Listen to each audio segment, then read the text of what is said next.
Sevgili arkadaşlar merhabalar. Sizlere faydalı olabilmek adına BİM marketlerinden, A101 marketlerinden ürünler aldığım zaman bunları size tanıtmaya çalışıyorum. Kanalıma abone olursanız sevinirim arkadaşlar. Bugün ilk defa kanalıma abone olmanızı istiyorum. Arkadaşlar bugün BİM'e çadır almaya gittim. Çadır yoktu. Speaker vardı. Speaker aldım. Çadır da alacaktım ama kalmamıştı maalesef. Sevgili arkadaşlar, ben evde müziklerimi telefondan dinliyordum. Bir speaker ihtiyacım vardı. Bu speaker'ı da daha önceden aktüel ürünleri takip ettiğim için alma gibi bir niyetim vardı ve bir gün aldım bunu.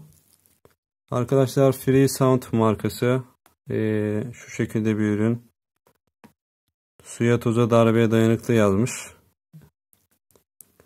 Şuradan bakacak olursak sevgili arkadaşlar, çağrı cevaplama, uzun pil ömrü, 7 saate kadar kesintisiz müzik dinleyebilmenizi sağlayan pil ömrü diyor. Güçlendirilmiş bas, 10 metre mesafe, Bluetooth 10 metreden Bluetooth çekiyormuş sevgili arkadaşlar. USB bellek, TF kart uyumlu, sağlamlaştırılmış kasa diyor. Kaç miliampermiş bu? 1200 miliampermiş sevgili arkadaşlar. 380 gram. 380 gram 1200 miliamper. Şarj süresi ne kadarmış? Ona da bakarız şimdi. Arkadaşlar kutuyu açtığımızda bir AUX kablosu çıkıyor. Şöyle ayakkabı bağcığına benzeyen turuncu bir bağcık çıkıyor. Hoparlörün kendisi speakers bu arkadaşlar, şu şekilde.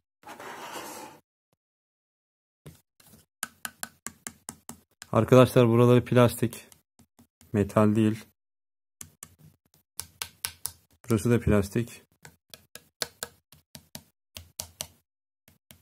Metal olan şurası. Şu kısım metal. Diğer kısımlar metal değil arkadaşlar. Metal görünüyor ama metal değil. Arkadaşlar şu üstte açma kapama düğmesi var. Şuraya.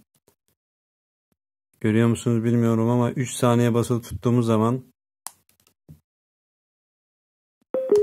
şöyle bir ses çıktığında açıldığı anlamına geliyor. Tekrardan kapatmak için 3 saniye basmamız gerekiyor. Kapattığımızda da tekrardan aynı ses çıkıyor arkadaşlar. Ses açma kapatma, ses kapatma düğmesi. Ses açma düğmesi. Bu düğmeler aynı zamanda YouTube'dan video izliyorsak bir kere bastığımızda bir sonraki video geçiyor. Tekrardan eksi tuşuna bastığımızda bir önceki video geçiyor arkadaşlar. Ya da bir geriki video geçiyor. Bunun haricinde bu üst kısımda şu 4 tane düğme var arkadaşlar. Bizi birisi aradığı zaman şu düğmeye bastığımızda cevap verebiliyoruz. Tekrar bastığımızda kapanıyor. Ve normal YouTube'dan yine video izlediğimiz zaman buna bir kere bastığımızda video duruyor. Tekrar bastığımızda video kaldığı yerden devam ediyor. Bunun haricinde sevgili arkadaşlar, tabii ki bunlar Çin malı. Türkiye'de üretimi yok bunların. Her zamanki olduğu gibi arkadaşlar Çin'den ithal etmişler. Onun haricinde sevgili arkadaşlar şu arkasından böyle bir plastik bir kapak gibi bir kısım yapmışlar arkadaşlar. Şöyle bir çıkıntı koymuşlar. Şuradan tırnağımızla açabiliyoruz. Sevgili arkadaşlarım, şuradan şarj oluyor. Buradan şarj oluyor. Mavi ışığı var. USB flash belleğimizi buradan takıyoruz. TF kartımızı şu üstten takıyoruz sevgili arkadaşlarım. AUX kablomuzu yine buradan takıyoruz.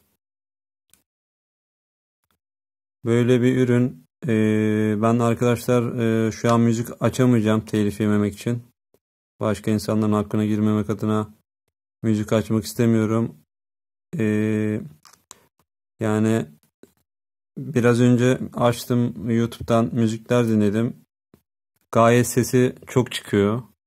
Baslı mı? Çok baslı değil. Ama sesi gayet çok çıkıyor. Hani bir odada tek başına dinlediğiniz zaman, hatta son ses açtığınız zaman rahatsız olabiliyorsunuz o sesten. Sesi o kadar çok çıkıyor arkadaşlar. Hani evde kullanmak adına, sokakta dışarıda kullanmak adına, piknikte kullanmak adına bence gayet güzel bir ürün. Buna benzer ürünler var mı diye baktım. Bazı internet sitelerinde Freesound marka değil de başka buna benzeyen ürünler var arkadaşlar. Onlar da 70 lira, 80 lira falan.